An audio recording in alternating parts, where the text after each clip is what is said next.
turns out the tobacco's not at the Luma office there. So I thought it was an action item prioritized, so I guess that's on pause. I don't have to pick up the tobacco today, so it's can be distributed through by our consultants over at In Focus, which is back closer to where I live. So I'm here at Broadway to have a lunch, and then I'll head on back to the Hood in Carnegie for the session there. Anyway, so I have no tobacco to show you today, and but it's the loose tobacco. We get it in a Ziploc bag, and then we get red little squares to do the ties. And then in the beginning we'd have to do 500, but now we're looking around, like targeted around 5,000. And when there's 500 volunteers that do the count. So that's, we've been collaborating outside the homelessness steering committee for quite some time. So we work with on the citywide team. So there's 500 members. So the count's happening in March, and only a few of us do the ties. So we start early before the actual count. Okay, so keep you updated on that. Talk later.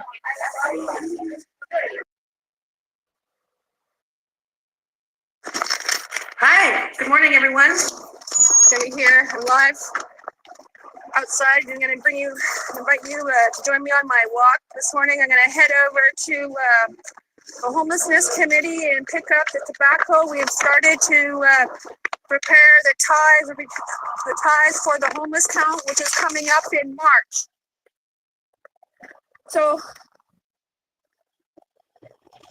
that's what I've been doing in service to is this committee, the homelessness steering committee, since quarantine, because as you know, or maybe you don't know,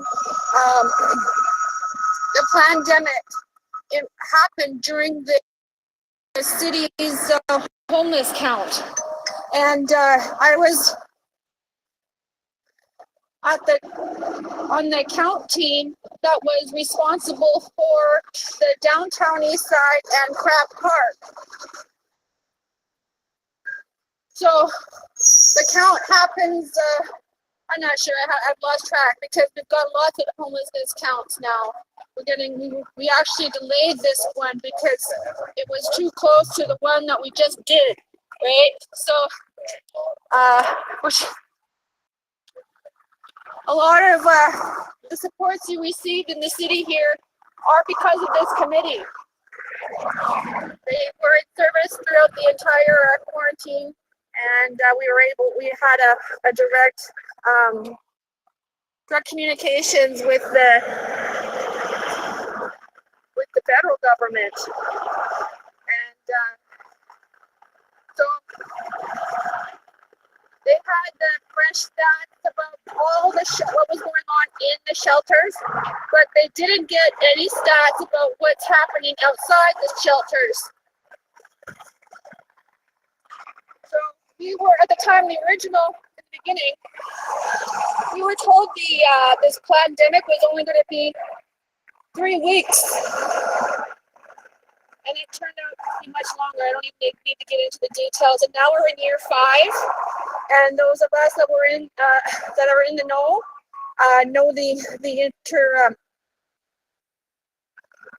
are tracking the impact of the vaccine on the people each year. Right? So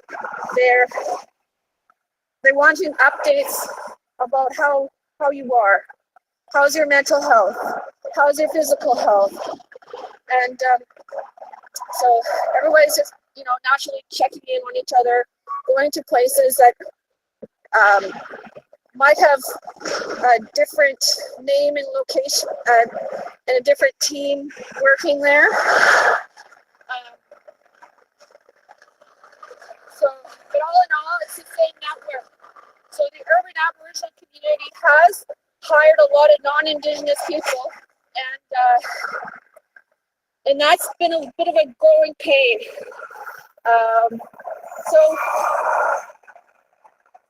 we have established quite a lot, and it's been great. They're just waiting for directives, right? They know that this a culturally safe space. It doesn't matter who. We recognize this as one of the cultural norms that people do as a Canadian is create culturally safe spaces, and we need that as Indigenous people. And the blanket solution doesn't work on this situation, right? Because Indigenous, as you know, has a lot of intertribal nations that have different protocols. So the youth have been learning what that means and understanding what that means, and they're doing great work. Holding space, creating space. The youth have hosted a powwow in the first round. They did different modifications. I guess one of the first dance, the children dance, they had the children on the floor for the first time. So it's great. Anyway, enough about that. I don't know too much, but that's what the youth are up to locally here in Vancouver. They're doing a whole lot. They're working, and I don't need to tell anybody about in our circle per se. I'm actually sometimes when I talk, I've been online for a number of years, since 1996.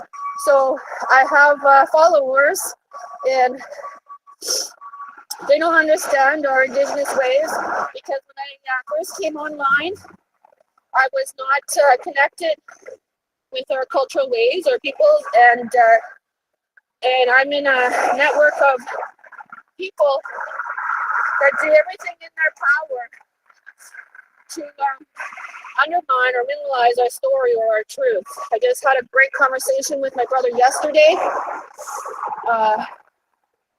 who is older than me. I'm not sure if you guys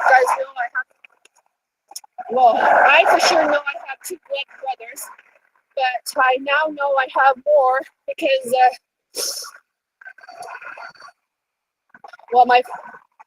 I got updated on who my true father was, and my true father has a son. So I have a brother hanging around here. So yeah, there's relatives hanging around here in town. There's people saying a whole bunch of stuff, saying, "Oh, I saw you this, I saw you that." You saw my relatives, okay?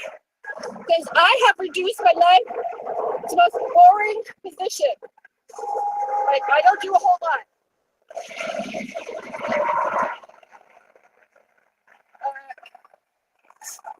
Because there's just so much confusion out there. But I'm coming out again, and I'm working these tools, and hopefully, I'm told there's nothing to worry about, so there's nothing to worry about. But I've also told that there's I'm not going to ignore the fact that there's shadow governance happening here and there and everywhere, but we got to stay in the light, right? But when you're dealing with eclipses, that's about seeing all the shadows up here in the spirit well. Anyway, enough of that. So here we are. I'm walking along the Great Canadian Way. This is the same path that a lot of art students, this is where Emily Carr got moved to, relocated from Granville Island to false, I guess it's considered South Flats. And it's something about that team that in that moment, that is when we got jacked.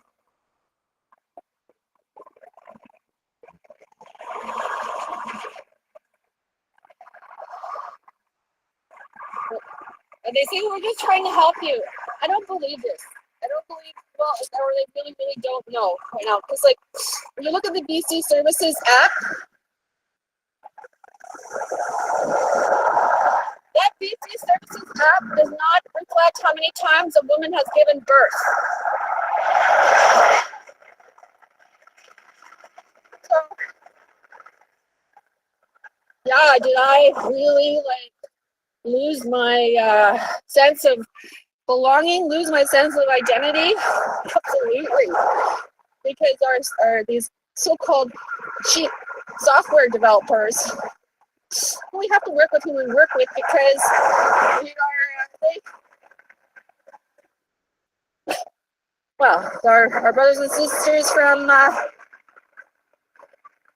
Middle East will tell us straight up, we're under control. Which means as Indigenous organizations in urban settings, we operate with little to nothing. And there's like, well, we give you guys money. Where's all this money going? It's going to government contract workers. You know, the construction guys that think they can get away with painting a nail head and calling that a job for the day? No. So, like, there's lots of lateral violence in the construction sector because that's where a lot of marginalized people, that's their main livelihood. And the racism is extra dicey when dealing with, skilled trade labor and general labor. And then, it's definitely a pecking order, that's for sure. What I witnessed straight ahead is that we have construction contractors that are extremely racist, right? They are intentionally pausing their work activity, are intentionally doing work when staff are on break or when staff on site are in prayer or in ceremony. And then they want to, they have no respect for vulnerable populations whatsoever. They intrude during the programs, and now I can, you guys know already because they actually, it goes worse from there. These guys, we've given them the contracts to do harm to our way of life, right down to every child, right down to every man, right down to every caregiver. So I know exactly what's going on, and a lot of us know what's been going on, and that's going to be finished. A lot of changes. So, because I work with, I have a criminal record clearance of never having a criminal record. That D crawl you see on a criminal record, that would be my younger brother. So no, I didn't go through a gender change. I wasn't born in 1976.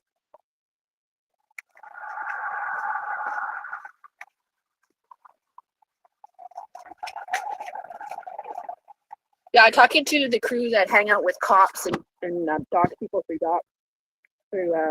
that system, or when you work on a table of vulnerable population and you're being questioned to prove your identity.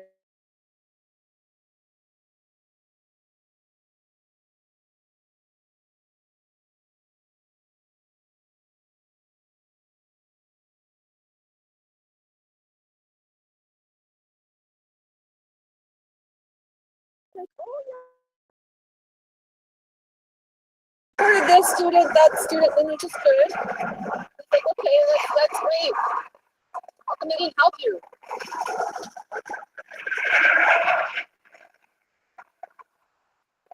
Oh, okay, here we are at the University of British Columbia, Simon Fraser. And that's the Center of Digital Media. They're fucking following me now. So they got student residents up here. They got nothing better to do with their lives around here. There's absolutely nothing. There's housing. And then a school that operates on school hours, which, you know, this is probably the only tech center that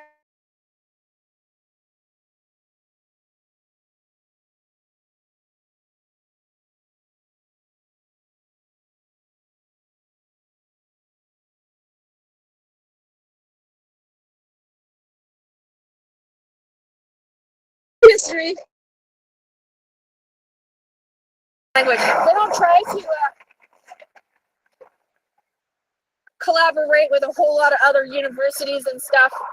They work with the professionals, right? So that's strict.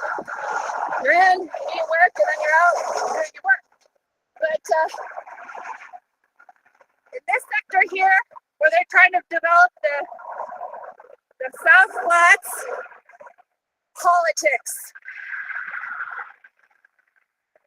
And it's this team that took over the world. Absolutely, 100%. All right, peace out.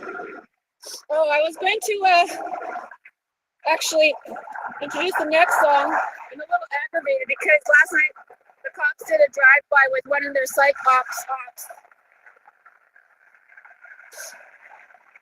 And I live in Cotton Village, Olympic Village here in Vancouver, and I know exactly. Another threat, another security breach is our BC education planner. There's as you know, or maybe you know or you don't know, I was suspended from school for failing English a third time. That's how it is. But I did pass my biology and I did pass my chemistry. I am a bioinformatics student of Langara, and that's what I went to do and I returned to school as. But when which got me in the know what's going on with all these students.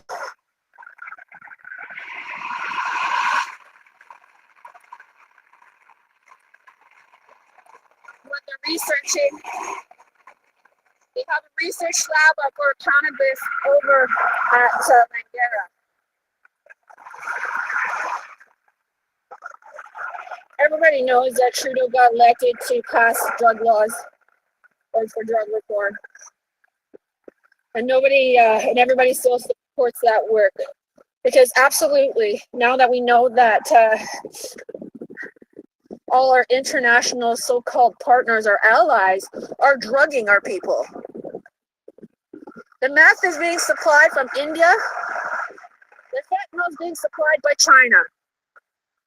And these two nations are very familiar with the heritage of the unceded Coast Salish peoples. So, very interesting.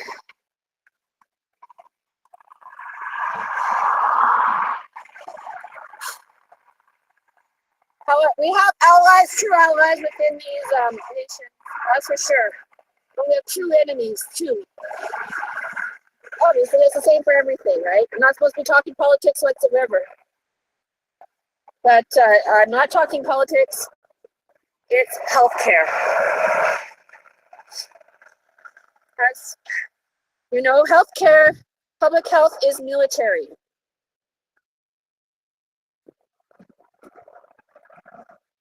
And the military has clean supply of fentanyl.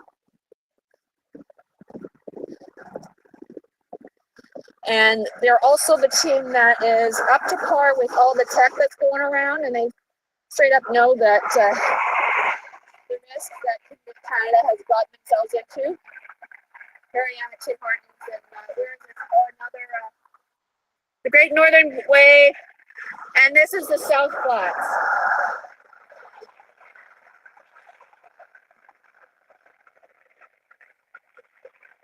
Great, want to talk about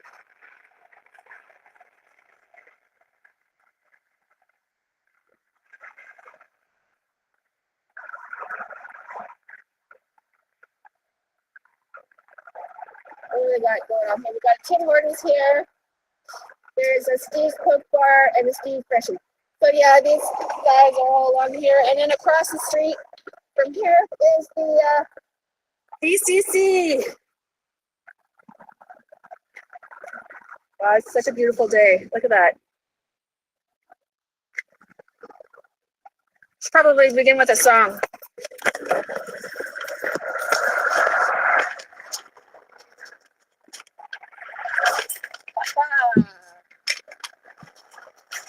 The next song in our songbook is called "I Want to Go Home."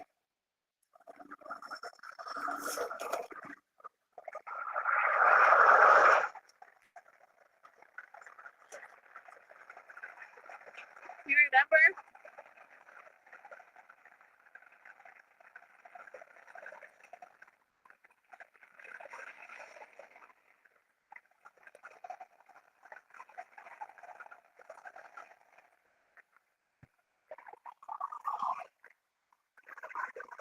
Hey,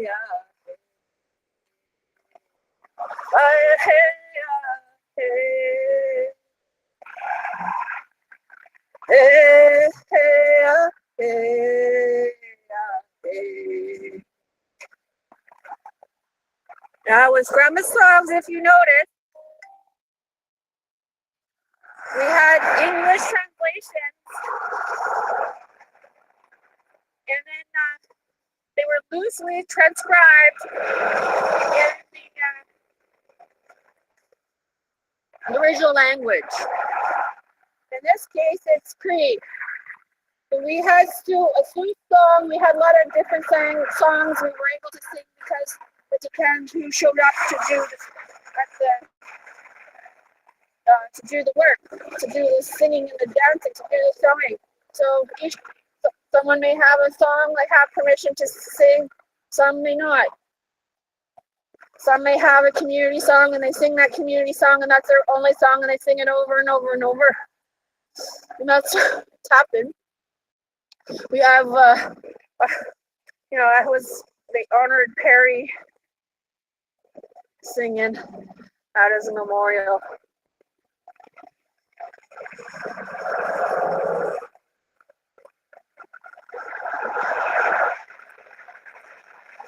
Okay, here I am.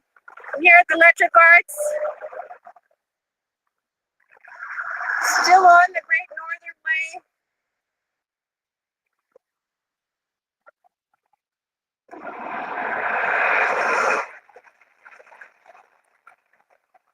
Well, one of these organizations has a large team that is quite high level when it comes to tech. They keep trying to guide me in what to do and how to do this and that online, but I'm just like, I'm sorry, I'm an observer at this moment. I'm here as an observer. I'm doing this experience. I'll do a build, but for the most part, I'm still out. My homework right now is to, again, verify get all my identification verified, because as you know, I'm working on my own personal brand, or maybe you don't know that. I've had to do my own started working on a personal brand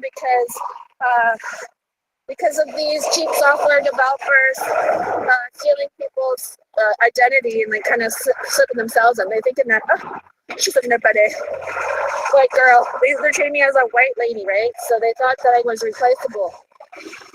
Anyway. All the elders are actually laughing as they know who we are, they know who I am, and they keep reminding me, it's like, you know who you are. We know who you are. Keep going.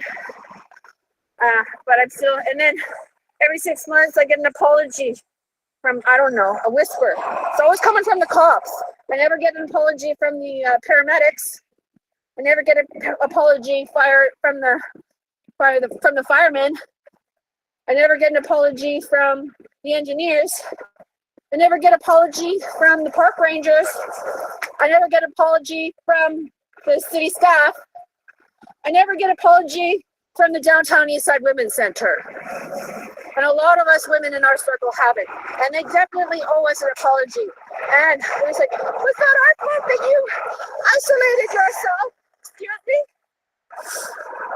When you called Grandma in to do the work at the Downtown Eastside Women's Center, none of you paid attention to her. So she left.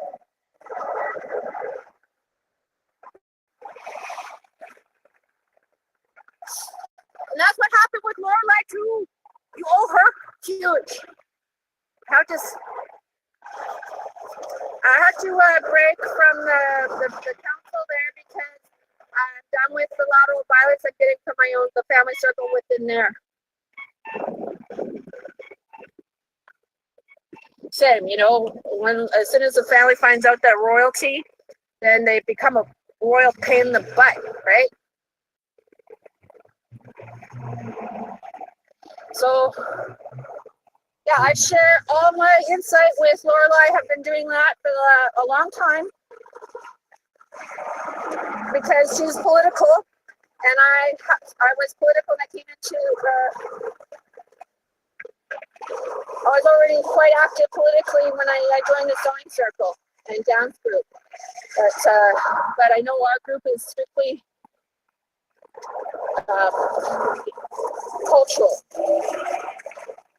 That's because the political arm was the Indian homemakers. Okay, our dance troupe did come out of the Indian homemakers traditional parenting program, but it had no curriculum. It had to stay open. And as if you attended the live that I had shared,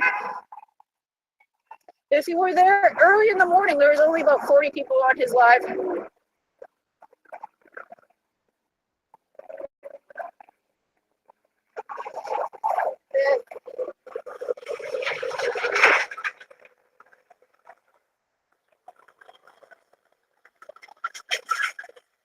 You would have received a teaching from him, so you could go ahead and talk to Joe.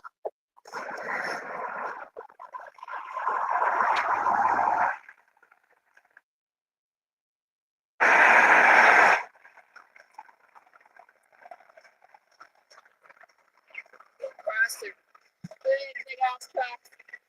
Those grandmothers. Those are the north. That's the north. That's my north direction. You see those?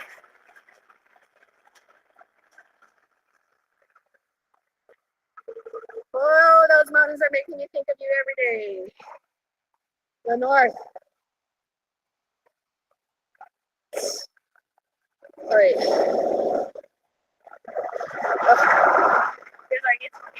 It's bad cross.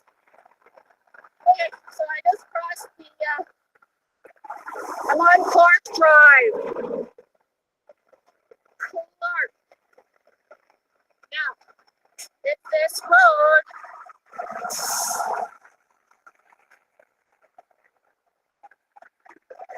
I am a student of Wayne H. Clark.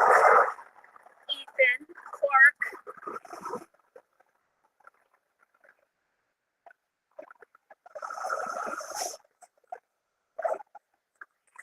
And Wayne H. Clark was both a mentor to me and a mentor to Scott Clark.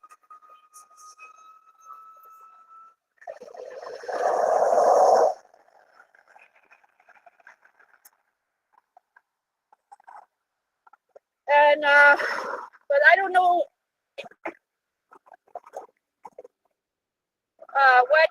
what teaching Scott Clark. Everybody earns their own teachings, right? That's the Indigenous way. But I was teamed up with Wayne H. Clark after the social housing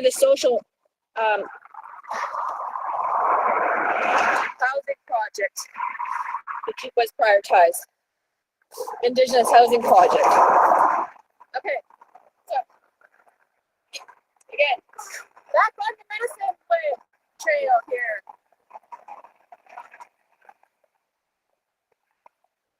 Along the Sky Train. I chose to walk because it's a beautiful day. So I'm getting my 20 minutes of sunlight.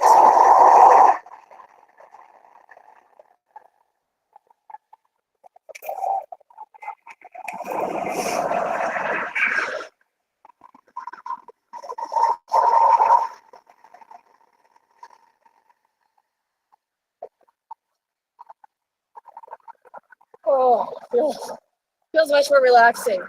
I'm going to be approaching Grandview School.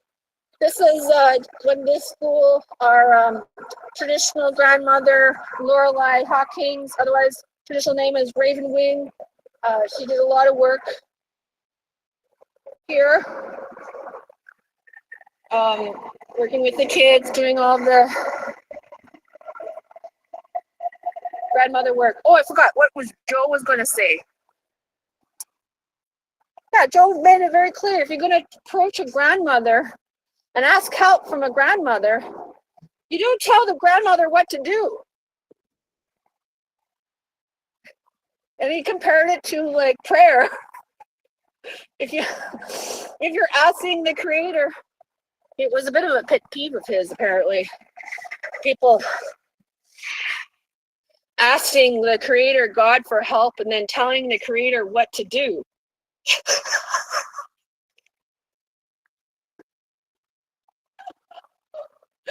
Yeah, that's it. And I was like, oh boy, I can't wait for my live.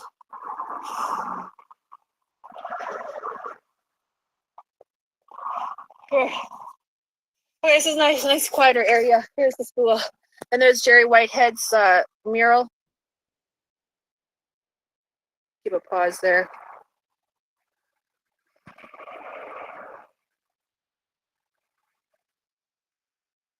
Okay, so I'm going to sing the song in English first. I believe.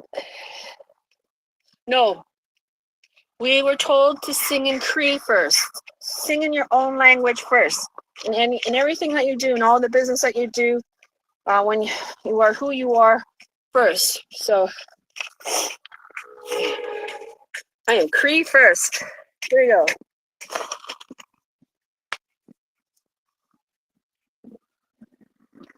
Hey. Hey.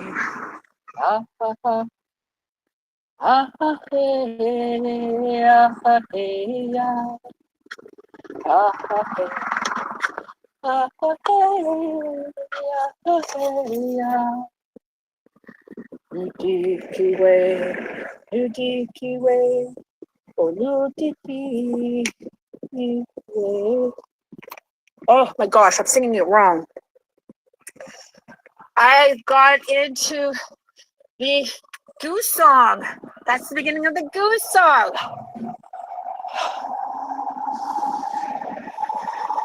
I was like, this is not right. This is why she made us remember it first by memory. We had to, we got the script. That was another part of teaching we had to do. We had to memorize it because we were taught orally. And that's where our memory banks are, is like learning orally, right? That's our little built-in system was is cued with oral teachings.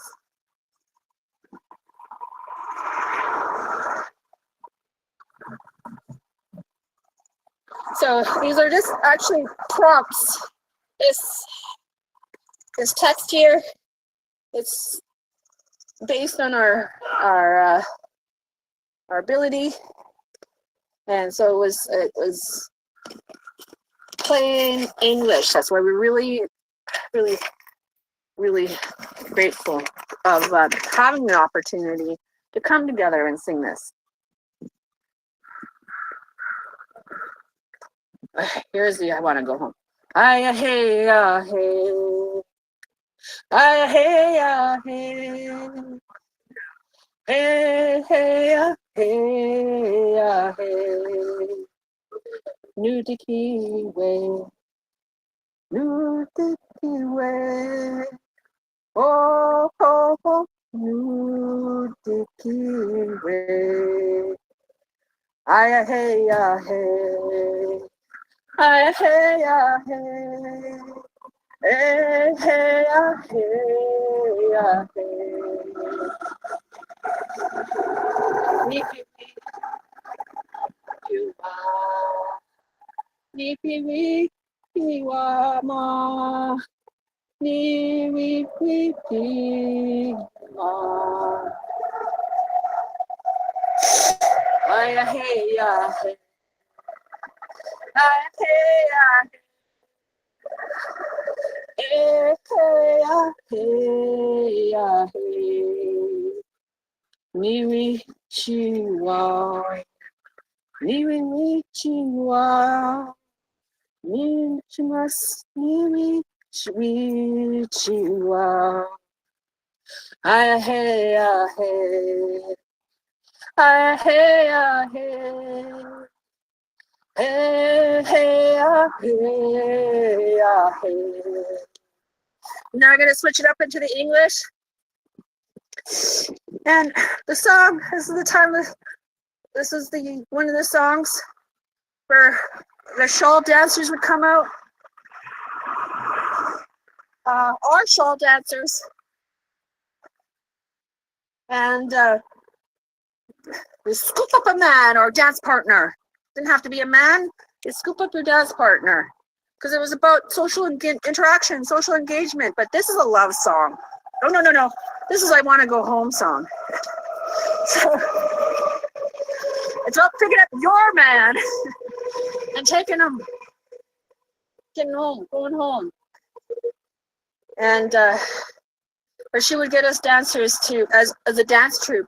That's when we would scoop up a member of the crowd. It didn't have to be a man. It was open, right? So it was about, so it could be, it's about your love doesn't have to, be, we extended the song. The song had a lot of different extensions. But Grandma and all the other dancers, when they were leading the song, they had fun with it. So, yeah, they did think about their special love, right? And that struggle, and the power of just simply holding one's hand. And here we go. Ay, hey, hey. Ay, hey, hey. Hey, hey, hey, hey. It's English. I want to go home.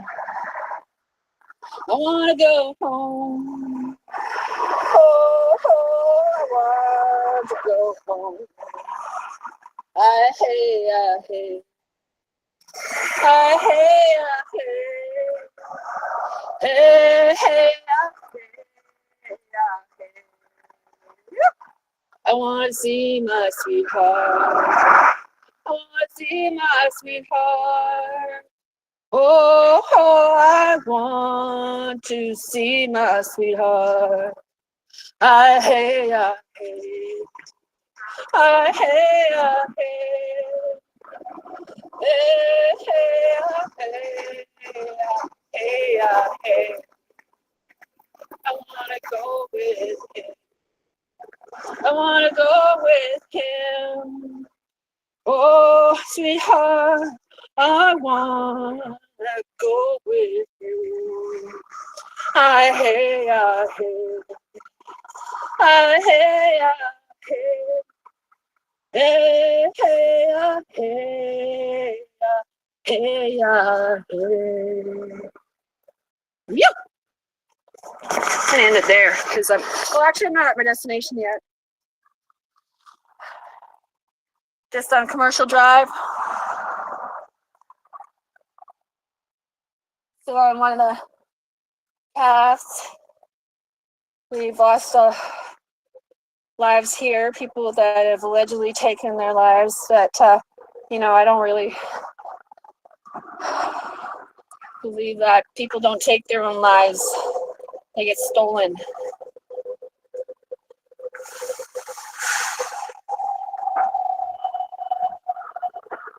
As a warrior, we're trained that life is sacred, and We're trained not to take a life. We're trained to, preserve life, take care of life, and that's what it means. And but doesn't mean that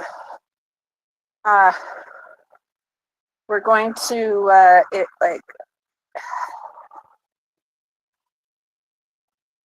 take it. There is peacekeeping, there is peacekeepers, there is due process. There are people that are witnesses. There are people that are enforcers. We are not. We are accountable. We are highly principled people, and we have a lot of customs and protocol and governance to be accountable to. And really honored. We're grateful Creator brought me here, and God, Creator brought you here. And that's it for my live today. Oh, I do want you to see the tobacco, so